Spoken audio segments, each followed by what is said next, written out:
Alright guys, welcome back to another video. Hope you guys are having a great Christmas still. If you're new here or not subscribed already, go ahead and hit that subscribe button. Part 1 today. I uploaded a Coach Stephan Silas video a couple of days ago, but I want to get into more specifics as far as my expectations are for him. We all know Coach Stephan Silas, I would hope. He's been around in the league for about 20 years as an assistant. His resume is pretty sexy, guys. He's been with Steph, he's been with rookie LeBron, he's been with Luka. He's been part of the 2006 Warriors team. In my opinion, I'm looking forward to this even more considering his past tenure with the Mavericks where he had Luka. In my opinion, he's got a better, upgraded Luka Doncic with James Harden. Now, we're going to see a little bit more about his actual schemes. Coach Stephan Silas essentially wants it to be as easy as possible to score. He likes having the options for several different offensive and defensive schemes. Also, most importantly, I would have to say, as far as my number one expectation or my hope, I guess you could say as well, is I want the offense to be able to generate easy shots for other players. I keep preaching it, but championships are won with role players, and the Houston Rockets have some incredible role players. We've got Eric Gordon. We've got DeMarcus Cousins. We've got Ben McLemore, David Nwaba, Jayshawn Tate, Bruno. The list can go on and on. Also, unlike D'Antoni's offense where he was just heavy ISO ball, I think it's very important this season to not ignore the mid-range shot, especially for James Harden. I mean, this would have been a little bit more emphasized if Russell Westbrook was here, I would have to say. I think personally that not taking really any mid-range shots in the series against the Los Angeles Lakers, I think that really screwed us.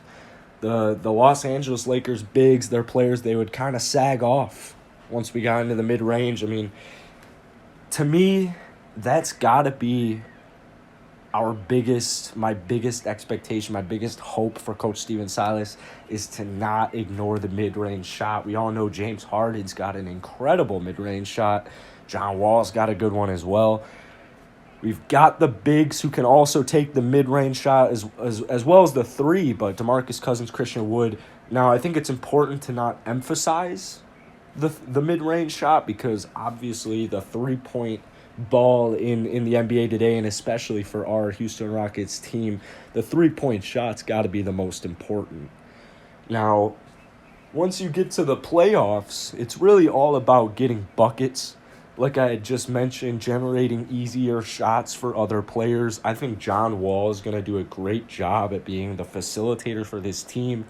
If you were to ask me, obviously, Russell Westbrook, he's an incredible basketball player. He's incredible.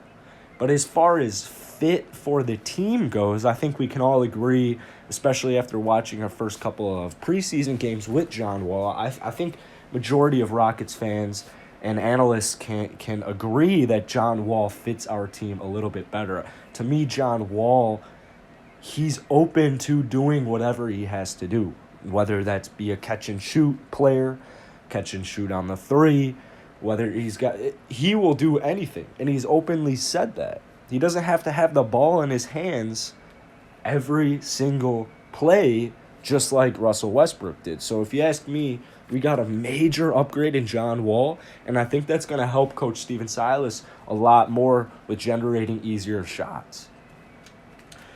As far as his actual coaching style goes, and I know Matt Barnes spoke on this because Stephan Silas was the assistant coach, like I mentioned, in the 2006 Warriors team. But I think this goes without saying.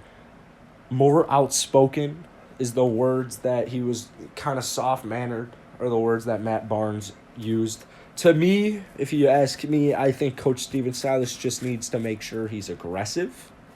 I think he needs to make sure he's aggressive with his play calling, especially with the players.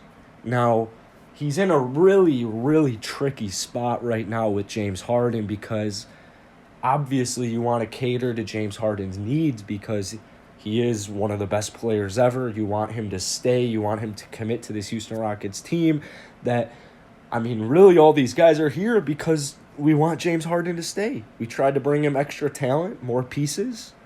So I think it's important to not lose that locker room. And I think Coach Stephan Silas is perfect. Tough love.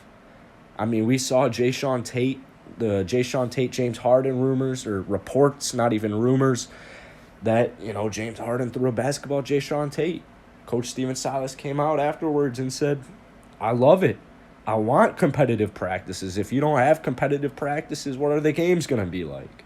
So I think Coach Stephan Silas is perfect because James Harden needs to remain a role model for the younger players on this team. If not, Coach Stephan Silas, to me, he's not going to tolerate that.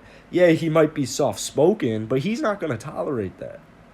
Now, obviously, we'll continue to see what happens as the season goes on because you could make a case really with James Harden either way. Did he know he was breaking COVID NBA protocols by going out to the clubs twice before big-time moments like training camp and our debut? Did he know this? Is he mad at the NBA? Is he mad at the Rockets? Does he like Coach Stephan Silas? To me, Stephan Silas is doing a great job. The locker room, obviously, there's no reports coming out saying that he's completely lost it. He's a veteran. He knows exactly what he's doing. And I think veterans like John Wall, DeMarcus Cousins, PJ Tucker, Eric Gordon, I think that they pick up on this immediately, that Coach Stephan Silas is the one qualified for this job. And no matter what happens with James Harden, the Houston Rockets will be set for years to come. So that's kind of my point of emphasis today, was just being a little bit more aggressive and generating easier shots. Not forgetting about the mid-ranger. Let me know if you guys enjoy this video. I'll probably get part 2 out tomorrow, and I'll see you guys later.